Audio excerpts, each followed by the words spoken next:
कोई पेशेंट तो नहीं है? हाँ, वो मिस्टर राहील ने भी आना था मेरे पास। ठीक है, मैं खुद कॉल करता हूँ, नंबर है मेरे पास। हद हो गई, उसका ये पीरियड सबसे नाजुक होता है ना। कल आया और ना फिर आज, दोबारा ये लत लग गई तो और मुश्किल पड़ जाएगी।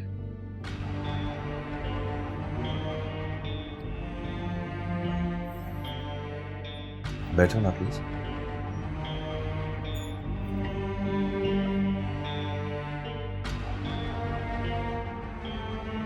चाय मंगवाओ तुम्हारी?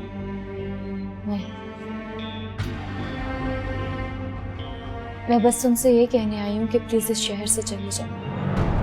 क्या मतलब? तुम मेरी बात का मतलब अच्छी तरह समझते हो राहील। तुम जानते हो मैं क्या कहना चाहती हूँ।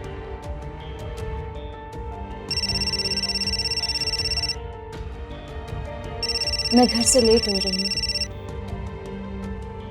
घर जाके मैंने जैन के लिए खाना भी बनाना है। तुम कहना क्या चाहती हो रानी? मैं तुमसे बस ये कहना चाहती हूँ कि मेरी जिंदगी में जहर घोलना छोड़ दो। मैं तुम्हारी जिंदगी में जहर नहीं घोल रहा हूं। अलबत्ता ये अलग बात है कि मेरी जिंदगी में जितना भी जहर है उसकी वजह तुम हो।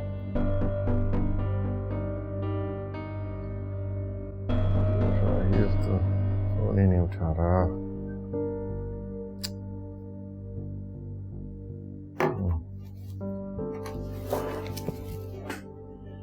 अच्छा, वो जो राहील साहब एडमिट थे वार्ड नंबर 4 में, उनका एड्रेस है? हाँ, लिखो।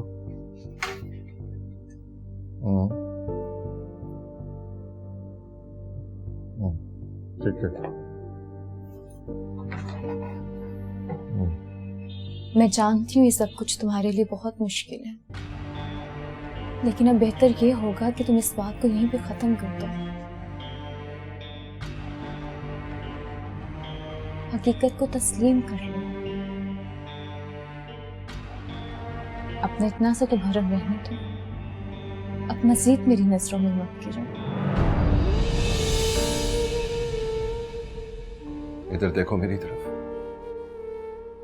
इधर देखो। बर्बाद हो गया हूं मैं। कितनी आसानी से तुमने ये सब कुछ कह दिया। शायद तुम्हारे लिए ये सब कुछ एक छोटा सा खेल था, लेकिन मेरे लिए तुम्हें खोना जिंदगी को खोने के बराबर है। ये तो सब मुकद्दर का खेल है राहील। हमें अपनी चीजों पे इख्तियार है। नसीब पर इल्जाम मत दो। ये सब कुछ तुम्हारी बुज़दिली और खुदगर्जी की वजह से हुआ है। तुम तो आराम से अपनी शादीशुदा जिंदगी गुजार रही हो ना, लेकिन मेरी जिंदगी में आग लगी हुई है। और तुम क्या चाहते हो कि मेरी हंसी बसी जिंदगी में आग लग जाए? मुझे तुम्हारी जिंदगी में आग लगाने का कोई शौक आग नहीं। लगाने का कोई शौक नहीं? तुम आग लगा रही हो। क्यों नहीं दूर रह सकते मेरे घर से, मेरे शौहर से, इस शहर से? मैं तुम्हारे घर और शौहर के करीब नहीं आया, वो खुद मुझे खींच के लेके आया था। ख्याल करता है वो मेरा।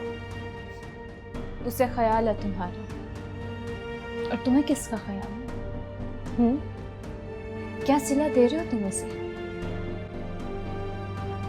खुदगर्ज मैं नहीं, तुम हो। कभी अकेले बैठ के सोचना इस बारे में।